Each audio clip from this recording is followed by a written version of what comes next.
so that we get the good bits in case something happens, but I'll delete anything you don't want.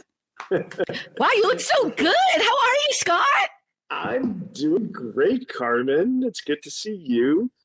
It's good to see you too. Oh my God. Wait, I say this with respect. Have you lost a lot of weight or something? I'm going to take that part out, but. No, you don't have to take that part out. I'm constantly looking for new love, and I have lost. This is where we're going to need our phones. I've lost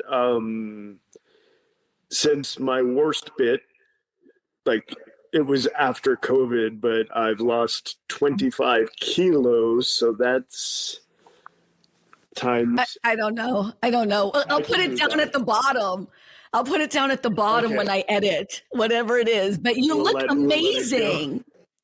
Thank you. So do you. Let me just tell everyone before we start. Hi, everyone. Welcome to All About the Joy. I'm Carmen Lisa, your host. This is my friend, Scott MacLeod. We've known each other. I'm not going to say how long, but since grade school. Grade school, Blessed Sacrament School. And I mean, how old were we're not going to do age. No, but I mean, when you start grammar school, that's what we called it. It was grammar school, not primary, right? No. Yeah, we were like I went to Blessed Sac, and just to be clear, because people get confused with Blessed Sac in Cambridge, which I also was a part of in a different situation. But this is Blessed Sacrament in Jamaica Plain in Boston, Massachusetts. And I started there in the second grade. And I think you and I were in the same class in second grade, right? Yeah. I don't remember who the teacher was, because I started. It wasn't Dr. Wait, it wasn't Bernanzani? When was he teacher? I don't know. He was fifth year. So he was fifth year. I don't know. I know Miss Theophilus was third grade. Oh, yeah. No. I think. Or Mr. Grebos. I remember the names, but I don't remember when he taught us. Mr. Grebos was fifth year. No, so weird. Anyway. Okay, so let me just tell everyone, because first of all, I want to apologize. I suck at this so much, but I didn't know it was your birthday. I'm so sorry. Happy belated birthday, right? December 29th. Yes. Thank you. Thank you very much. I'm so sorry. I'm glad it's not showing, so, you know. Oh, God, no. We look fabulous, Scott. Don't worry about it. We're gorgeous. So I should tell everyone that it's early morning for me. It's late at night for you. You are in Spain. Yes. You've lived there for how long now? I turned 59, and that marked my 30th anniversary. That was my arrival. I arrived in Spain on my birthday on Yeah, dude, we are so cutting that out because you just aged me by accident. Like, hell to the no. All right, so I was 59. Right. Wait, I was much younger when I started. Or I was much older. I don't know what the right thing is. How do I hide that? It's all right. I'm embracing it. I'm not 59 now, but I refuse. Wow. So you've been there for a long time. And can you tell everyone why you moved there? I think that's an interesting story. Sure. I was, to avoid student loans, I was doing a second master's in music. This was after getting an undergraduate degree in psychology. In psychology, right, which I think is so cool. And then I went to another university and got an artiste diploma. So it's a performance, not I could be stupid. I didn't have to take classes. I just had to practice. He's so humble. He's like always putting himself down in a way. Come on. You're a big time musician. I'm going to say it for you because you're going to go on the long-winded way about it. So if I say this wrong, just be nice to me, okay? But you are the co-principal oboe. Is that how you call the instrument? It's the double reed instrument, right? Yeah. That Okay. is correct. Of the Galicia Symphony Orchestra, correct? That's what you were doing when you went out to Spain. That is correct. Okay. I initially started, I was playing oboe, and then I also became soloist on the big brother instrument, which is called the English horn. Of course, it had to be English in Spain, but yeah. Of course. But I can I just tell you, I think that's one of the most beautiful things about you. So I'm going to tell people we've always been friends on Facebook or whatever, but we got reconnected. And I'm going to share this with you, and I don't mean to embarrass you, but I don't think you realize how much it touched my heart, what you did. We had already been in touch, and we were, speaking on a pretty regular basis on WhatsApp or whatever, right? Once we got back in touch. But when the fires happened a year ago here in California, and you knew I lived right here where it was happening, and I was being...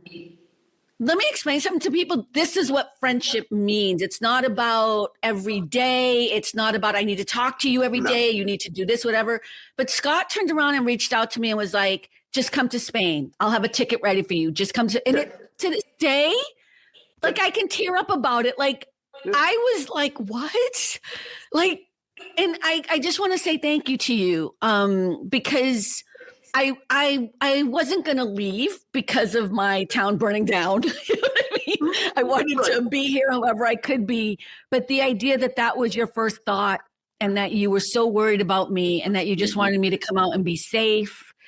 It seemed like you were in a war zone. I mean, it was the most logical thing. Just seemed. I understand supporting your neighbors and gathering everything that you can to help people who've lost their homes, which thankfully you did not. But no, I did not.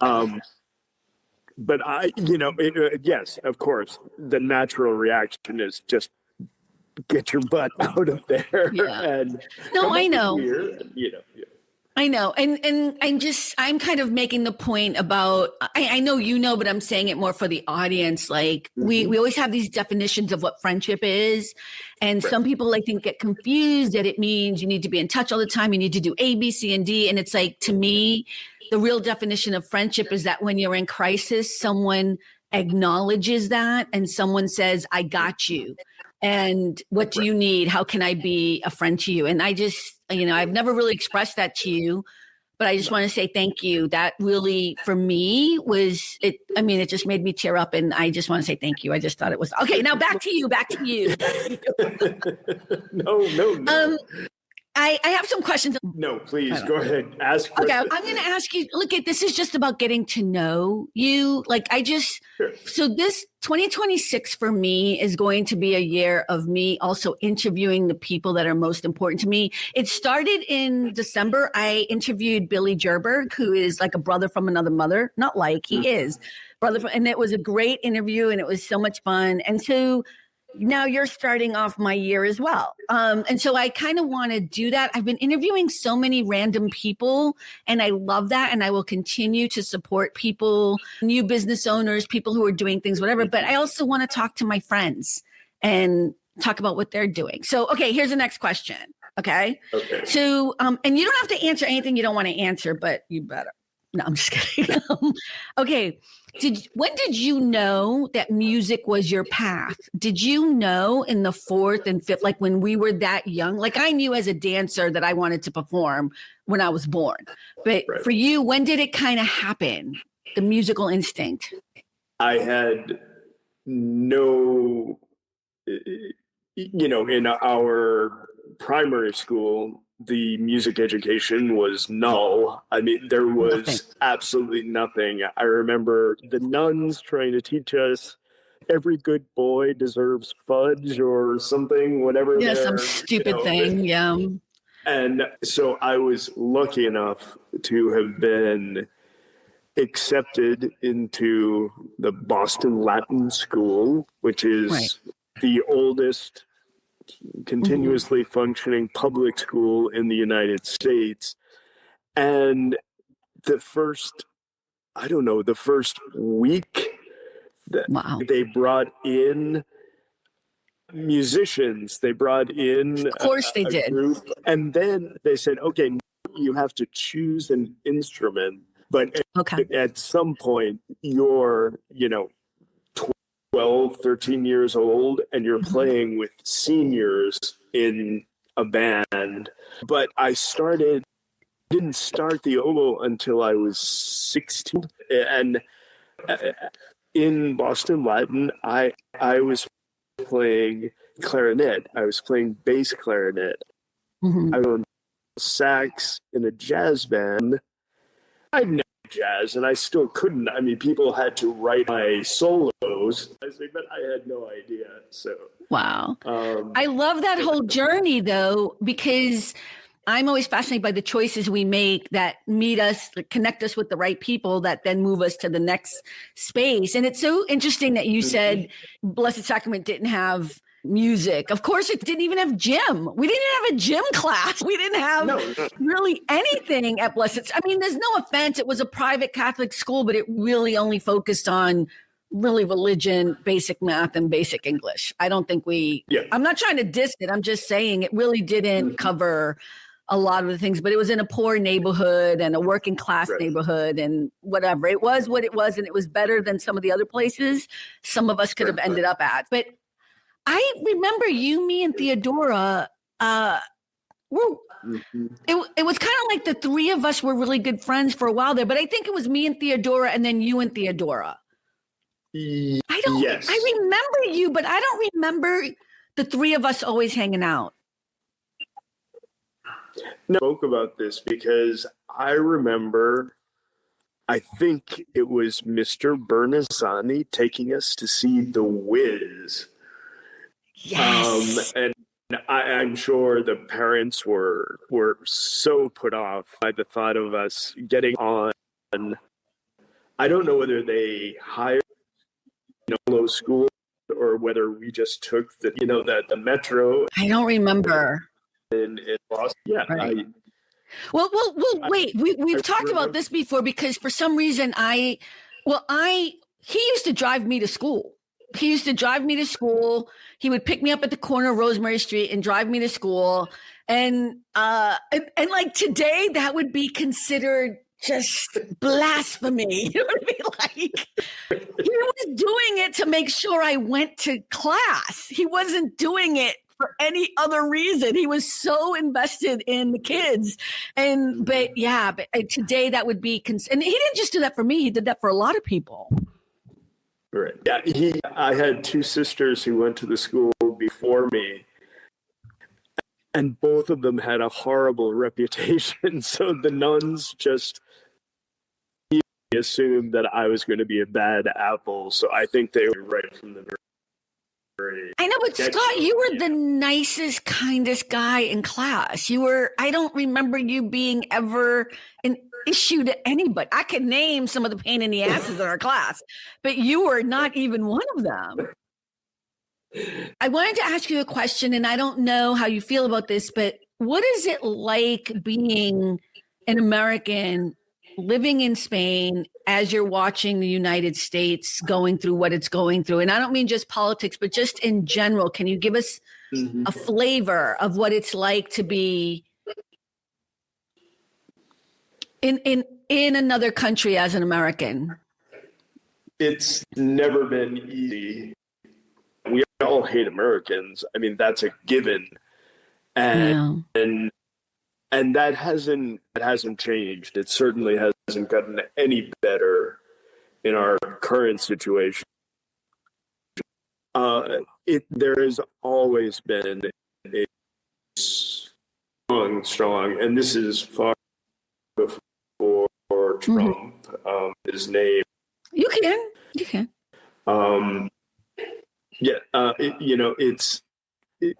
You're an American. And the same thing goes for accent.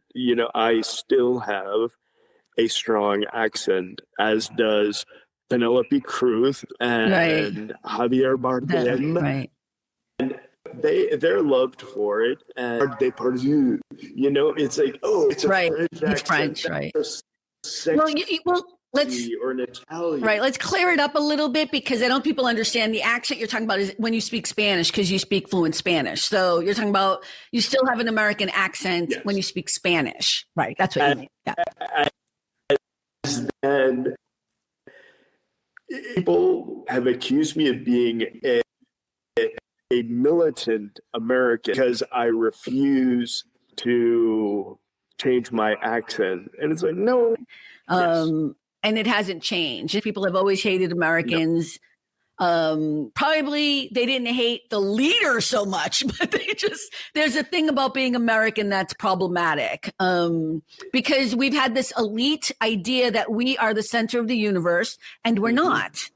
And we are the best, we are the strongest, and we are the saviors. Yeah. And I mean, now it's coming so full circle and to fruition. And yeah. Venezuela, I know Venezuelans here in Spain. Me too, yeah. Who have lived here, and the ones who managed to get out of Venezuela are actually happy with the situation. But once again, without getting too political, you can't remove a figurehead and not have a replacement plan in place. Right. And they replace him with his second. Right. I have a few friends who are Venezuelan, and I shouldn't say that they're friends, but they're a family that I know very well. Mm-hmm. And they're conflicted because yes, they're happy, but then they are angry because as people in this country, they are pissed off in the way in which what has been done has done it shouldn't have happened the way it happened. That's not the way to do things. But yeah, that's a whole other ball game, and it's so complicated. And I don't know how to bring it back to joy right now. And so I want to get back to talking about you, because I feel like one of the other things I want to talk about with you isn't just that you are this musician, that you are an American. You love Spain. You come back and visit to the United States on a pretty regular basis. You were here last year. But you weren't in California, I should say. You were in Florida, right? You were visiting family in Florida. Yeah. And why are you in Florida? Because my closest my sister lives in Sarasota. In Florida. So look at my brother from another mother is in Florida. That's what I'm like. But you come back and visit often, but you would never move back here. Can you explain why, even though you feel like as an American, people hate Americans in Spain or in Europe, why you still think it's better to be living where you live and why you love it so much? Mm-hmm. And first, I don't believe that Europeans, it's a generalized dislike of Americans, but I am a consummate traveler. I have traveled, thanks to music, I've traveled the world. And what I consider myself the best ambassador that I can be. And I am always open. I always smile. I said hate, but you corrected me. Huge dislike of Americans. And why would you not move back to the United States? Well, frankly, I don't think I would be able to move back to the United States. I mean, aside from the fact that I live in a beautiful town that's got, I believe, 250,000 residents, but it's the healthcare. I think everybody is worried about Social Security here as well, and there are foreign countries that are now saying, oh, if you're not a national, we may take away your Social Security benefits. Wow. Okay. And that becomes very frightening. Right. But essentially, if I fall down in the street, an ambulance comes, picks me up, takes me to the hospital, and I don't pay anything. Right. And but that can't be the only reason why you love Spain. Like, I mean, is that the only reason why you would not move back to the United States? No. I guess the question is, why do you love Spain? You're not like, sorry. Why do you love Spain? Like, I love paella and I love octopus. I love the atmosphere here. Everything is within walking distance. Public transport isn't great. Like, for example, I'm essentially below sea level, so there's no subway here. Right. And so everything it's buses but the cost of living, sure, it's seen large increases, but in general, you have that old neighborhood feeling. Yeah. Everybody talks about their barrio and their hood, and that still exists. And you see people, and in each, you can walk maybe 3 city blocks, and there will be a cafeteria. That's all right. Like a diner, a restaurant. A diner, yes. A restaurant, yeah. Now, when did people start saying bodegas? But it's always been a New York thing. Bodegas are a normal thing, but that's more like a grocery store, right? Like a bodega is more like a grocery store, yeah. But for us, I mean, a bodega is more like a wine cellar, right? Restaurant. But I remember, it seems to me in the past couple of years, I've started hearing it's like, oh yeah, you'll hear it on a police show, they're down at the local bodega. It's like, what? Yeah, that's a New York thing. That's really a New York thing, because I've known that forever. But it always seems more like a kind of grocery store, community, neighborhood area. You know what I mean? But in Spain, that's not what a bodega is, right? So no, it's definitely not. No. But in general, there's the level of politeness. I wanted to say education, but that's fair. I'm directly I'm translating directly from Spanish, because here it would be to call someone educado. Educado would be education. That someone is polite. Right, but it means manners, right? It's more, you're talking about more about having manners and compassion, and there's an elegance to it. So when you say it in Spanish, that's kind of more what it means, but it translates specifically to education. But that's not, I get it. Right. I think there's a small town feel for what you're talking about. There's still this idea that your neighbors and people matter. That's not to dismiss the United States, but we've become harsher and crueler.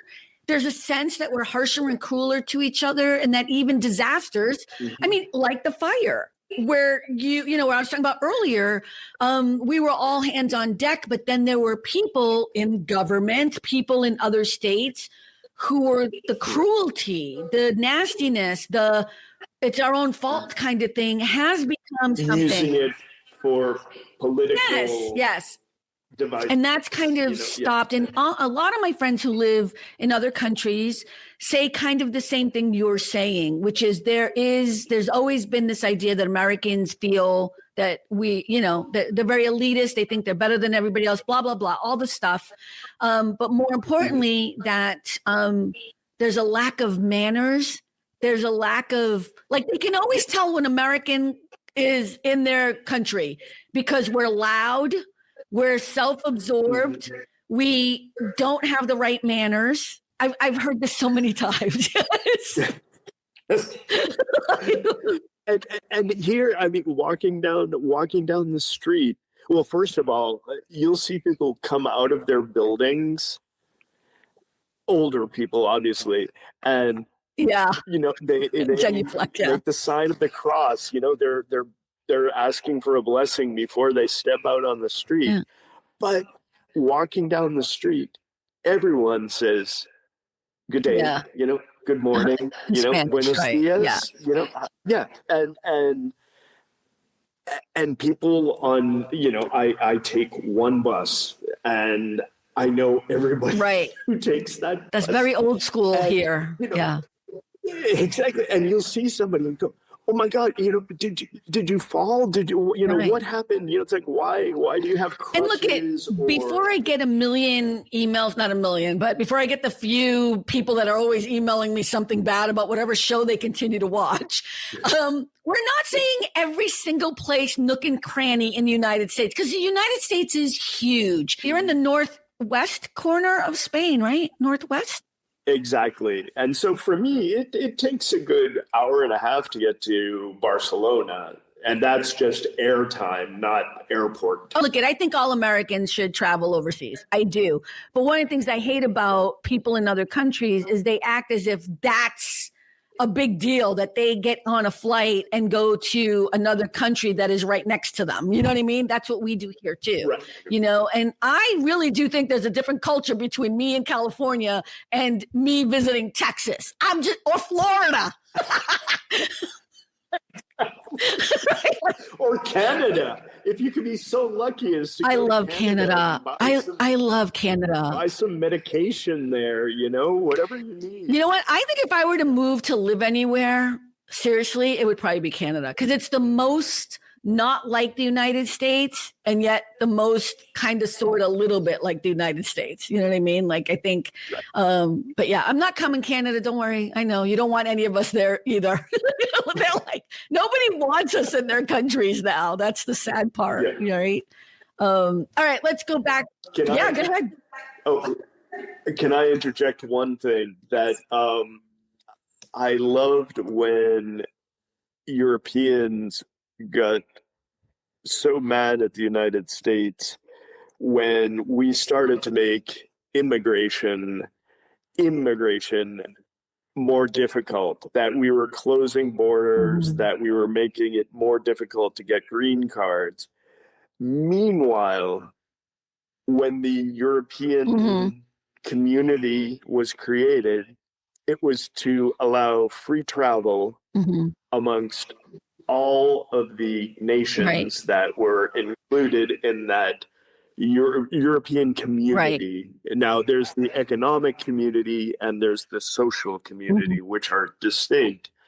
But after 1-2 years, Switzerland closed their borders to Spanish immigrants or Spanish persons, right? You could not go there. Technically, I should be able to live and work anywhere in the union. Right. And they said, "Oh no, it's become burdensome after a year, not after 360 years in the United States of having Miss Liberty there, accepting people at Ellis Island." Right. It became very, very evident that it was not working. Why do you think it's true that immigration has become such a problem all over the world? It's such a weird, I think it's a very weird problem, actually. But why do you think that that's become such a thing now? I think it's dreams. I think it's the search for joy.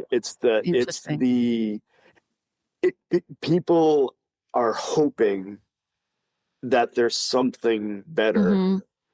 In the next, I didn't make it here. I couldn't make it in Italy, let's say.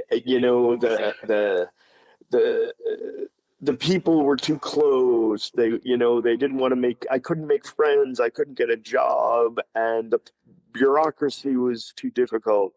But I think so many people are traveling and just hoping to find joy, to find some place where they can fit in, and feel safe and feel that neighborhood, which you're not going to feel, for for as friendly as any little Spanish town can feel, it can be very cold, even now after 30 years.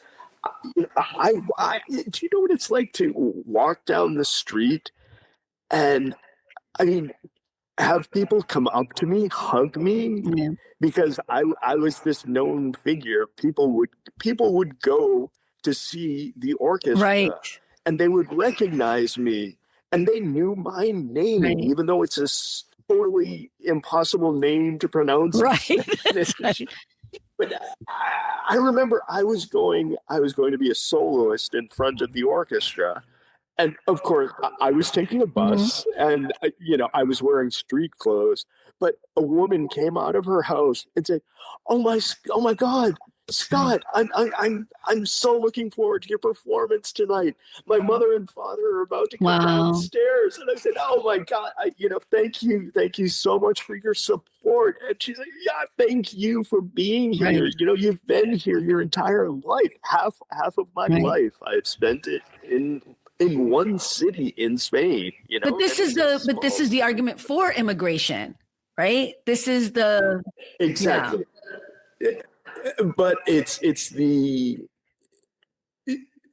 question of foreigners not being welcomed is a very different issue. I wonder what it's about, though, right? I wonder why all over the world there is this hatred or this not wanting of immigrants into a country. I mean, even here, in the United States, it's based on immigrants. I mean, and we're learning the hard way, but it's kind of like, I don't know where along the way. I understand there could be possibly a financial burden, but there's only a financial burden when you have immigrants come in, when you haven't set up a system so that it's not.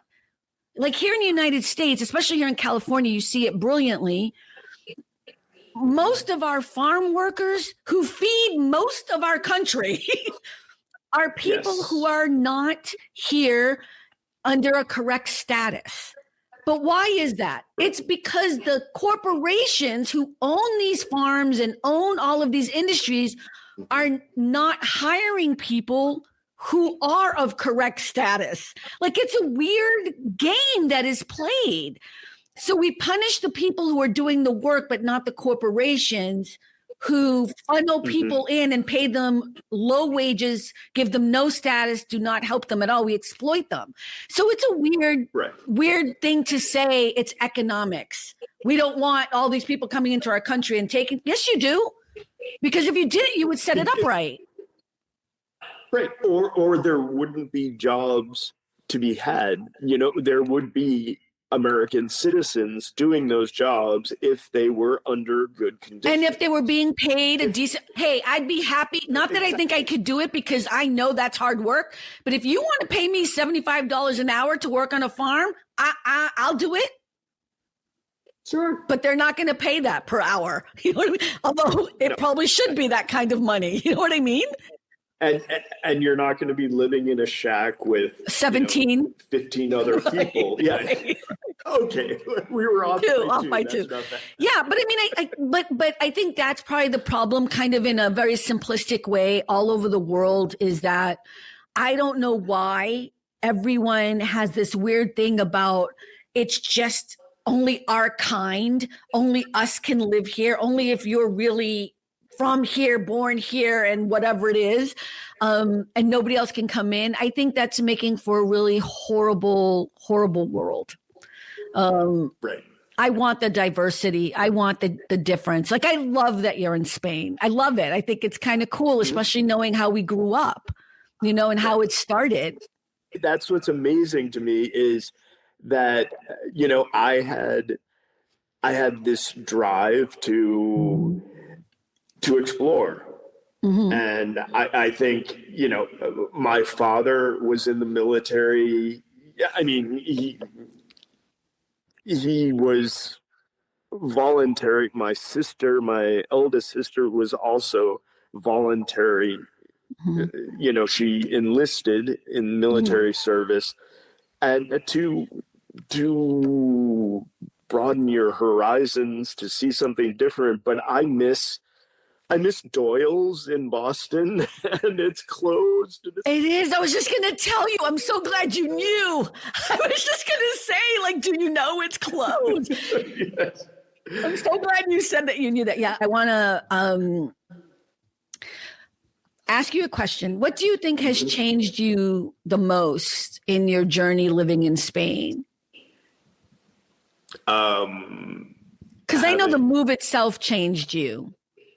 Yes, and it happened quickly, and I think you become very humble. You're humbled by the language, which I did Spanish advanced placement, in high school. Right. And when I got here, I could not remember a word of it. And any of it, I could read. I could read the newspaper, but I couldn't understand a word. I couldn't speak a word. Let me just tell you that my name is Carmen Suarez, and I took all those same classes, and even I couldn't speak it. You know how I now speak it fluently? Seriously, I mean, that's how bad our school was. Well, my school was. I don't know about you, but I came to Los Angeles 30 years ago, and I forced myself to speak to everybody in Spanish, and it's very todos los mexicanos, you know what I mean? So it's great to have these conversations because that's how you learn it and speak it. So I always knew it in my head, but my vocabulary was not that big at all. And so, yeah. But now you're on point. Yeah, exactly. But and I have friends, and I can walk down the street and go into a restaurant, and they're like, "Oh my God, you didn't come here this year for your birthday. Normally you do your birthday celebration here or whatever." And that's like being in Jamaica Plain. It's like back in the day. Back in the day. How do Spaniards say my name? Because I remember growing up, we had this friend named Javier, and he would say my name, Carmen. Carmen, yeah. Yeah. Carmencita. No. Carmencita is not the name we're going with, Scott. No. No. That's fine. They hated that growing up. Miss Suarez. Yeah, I hate that. Suarez. With the TH. Like we would never say that. Suarez is how we would say it, with almost like a soft S. Suarez. Yeah. But no, here it's not. Well, here it's Madrid. But if it ends in a D, it's Madrid, It's Madrid. Well, here's the thing people should know too. And I don't know how true this is, but I know growing up, so there's the hierarchy where the Spaniards are the best in the Latin community, right? You know what I mean? And where my family's from, we're like way at the bottom, like we're way at the bottom, so it's like, we don't like the Spaniards at all. Okay. Right. It's very British. Okay. Anyways, listen, thank you so much for doing this. I really appreciate it. I know that I just kind of was like, I'm just going to ask you questions. No big deal, whatever. But it was just so nice. I hope you'll come back and join us on All About the Joy. Yeah. I was so used to seeing you talking to, 5 people or 6 people at once. And I thought, oh, no. Well, no, that's our Friday Night Live show. But thank you so much for bringing that up. But our Friday Night Live shows are on Friday night. And that's where everyone can, it's kind of like, it's supposed to be the neighborhood feel. The kind of hanging out in the neighborhood. Everyone can come in after work in the chat, or if we know you, you can come up. And you should come up because, well, I think it's way early in the morning for you at 6 p.m. our time. I think it's like early in the morning for you. It wouldn't be that much fun. But you can always join. I've been out, drinking or not. Hey, I'm trying to make you look good, Scott. So we're going to have you back on the show, right? Absolutely. And then we'll talk more about some other more personal, intimate stuff. But this was kind of fun just to have you on for now and just to kind of introduce you. So thank you so much for doing it. You know what's so weird? Your video now is so clear, but at the beginning it wasn't. I don't know what that's about. It's bizarre because what I'm seeing in both screens has been aside. We had 2 obvious cuts that didn't that it's been clear for you the whole time. It's been totally clear. Yeah. So random. So maybe what will happen is that when I download it and everything, it will be okay, but sometimes it's not. So I'll just figure it out on my end. I appreciate you so much. I'm glad that we are still so much in touch, and I love you. And I'm so glad to have you back in my life. So everyone, thank you again for stopping by. And remember, at the end of the day, it really is all about the joy. Bye, everyone. Bye. Nice to meet you all. Hope From Spain. Bye. Yes. Salud. Salud. Thanks for stopping by. All about the joy. Be better and stay beautiful, folks. Have a sweet day.